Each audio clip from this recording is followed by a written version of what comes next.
Bismillahirrahmanirrahim. Assalamualaikum warahmatullahi wabarakatuh. Saya Robi Trisandi dari kelas PAI 5C.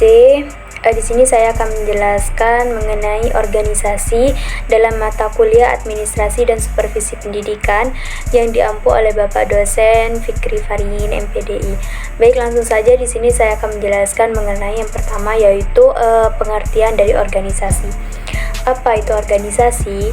Jadi di sini yaitu adalah organisasi adalah setiap bentuk-bentuk persekutuan antara dua orang atau lebih yang bekerja sama secara formal terikat dalam rangkaian pencapaian suatu tujuan yang telah ditentukan.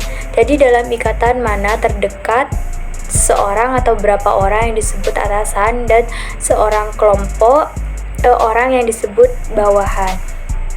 Jadi setiap bentuk perkumpulan atau persekutuan yang mempunyai tujuan yang hendak dicapai serta dalam persatuan tersebut terdapat kelompok atau pimpinan dan bawahan dikatakan dengan organisasi. Jadi itu merupakan dari pengertian organisasi. Kemudian yang kedua yaitu menjelaskan mengenai organisasi sebagai suatu sistem, di mana suatu sistem itu memiliki 3 komponen atau elemen utama, yaitu yang pertama input, ada proses, dan yang ketiga ada output. Kemudian ketiga elemen di dalam sistem saling itu berkaitan satu sama lain, sehingga beberapa hal atau kenyataan dalam alam ini dapat disebut sebagai sistem.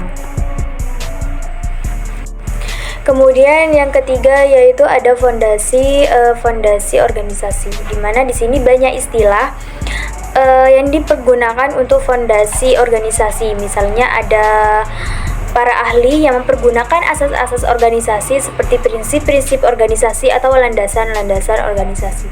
Jadi dalam tulisan ini tuh semua istilah yang berbeda namun mempunyai implikasi yang sama bagi kepentingan organisasi akan dinamakan dengan fondasi-fondasi organisasi. Kemudian sebagai fondasi itu yang utama dan mutlak perlu dalam pelaksanaan organisasi, yaitu ada seperti yang pertama ada perumusan tujuan organisasi, kemudian ada pembagian kerja atau tugas, dan yang ketiga ada koordinasi, dan ada pelimpahan wewenang, dan kemudian ada rentangan kontrol, dan ada jenjang organisasi, dan ada fleksibilitas, kemudian ada juga ada fleksibilitas. Itu merupakan fondasi dalam organisasi.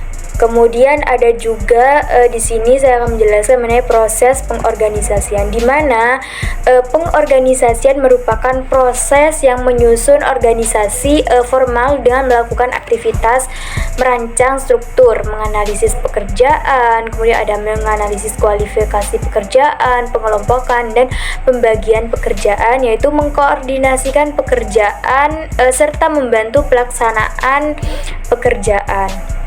Itu dari proses pengorganisasian. Kemudian ada hierarki organisasi, di mana setelah kita bicarakan tentang berbagai fondasi yang diperlukan dalam suatu organisasi agar dapat berjalan dengan lancar, maka dalam bagian ini kita mencoba untuk menelaah secara lebih mendetail tentang jenjang organisasi, yaitu atau hierarki, yaitu organisasi sebagai salah satu asas yang sangat penting juga. Nah, di mana di sini perkataan hierarki yang berasal dari istilah bahasa Inggris dapat diterjemahkan dalam bahasa Indonesia, yaitu sebagai jenjang organisasi atau jenjang manajemen. Kemudian yang keenam yaitu menjelaskan mengenai objek, strategi, dan teknik dalam berorganisasi. Jadi di mana kajian yang lebih mendalam tentang ketiga istilah yang disebut dalam suatu organisasi, yaitu menuntut kita bahwa untuk menelaah atau urusan proses organisasi itu secara menyeluruh untuk mencapai suatu tujuan yang telah ditetapkan lebih dahulu.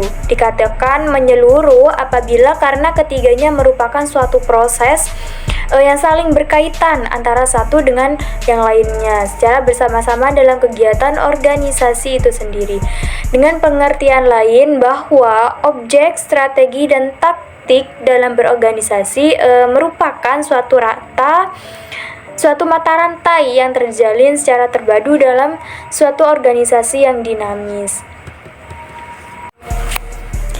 Kemudian yang ketujuh yaitu mengenai lingkungan dan dinamika organisasi, di mana yang pertama yaitu lingkungan organisasi.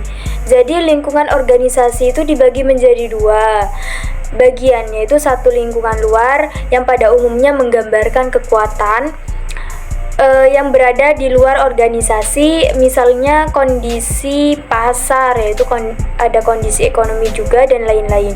Jadi dua lingkungan dalam yaitu faktor-faktor dalam organisasi menciptakan milieu kultural dan sosial tempat berlangsungnya kegiatan ke arah tujuan organisasi. Nah, kemudian yang kedua ada perubahan dalam organisasi, di mana di sini terdapat tantangan yang menyebabkan organisasi melakukan perubahan, datang dari luar maupun dari dalam organisasi tersebut. Jadi tantangan menyebabkan perubahan dari dalam organisasi, misalnya yaitu volume kegiatan yang bertambah banyak, adanya peralatan baru, kemudian ada perubahan tujuan organisasi dan penambahan tujuan organisasi. Jadi perluasan wilayah, perluasan wilayah kegiatan, kemudian ada tingkat pengetahuan, terus ada tingkat keterampilan sikap serta perilaku para pegawai. Jadi tantangan menyebab perubahan yang berasal dari lingkungan luar organisasi, adanya peraturan baru, kemudian perubahan kebijakan dari organisasi tingkat yang lebih tinggi, perubahan selera masyarakat terhadap hasil organisasi, perubahan gaya hidup masyarakat dan lain sebagainya. Dan di sini pun terdapat organisasi dan perubahan teknologi. Jadi kebanyakan organisasi sosial itu bergantung pada perkembangan teknologi dalam produksi. Nasib manusia telah terseret kepada suatu situasi yang dependen dengan alat-alat yang ada dalam suatu perusahaan, yaitu alat-alat itu menjadi majikan bagi diri mereka sendiri. Dan di sini pun ada juga mengenai kekuasaan dalam berorganisasi. Jadi kekuasaan itu merupakan kemampuan untuk mempengaruhi individu, kelompok, atau keputusan kejadian. Jadi kedudukan pemimpin memiliki kekuasaan untuk mempengaruhi orang lain karena pimpinan adalah penggerak sebuah atau beberapa kelompok. Seperti itu. Jadi di mana di sini untuk membuat kesepakatan dengan kelompok ada hal-hal yang harus diperhatikan.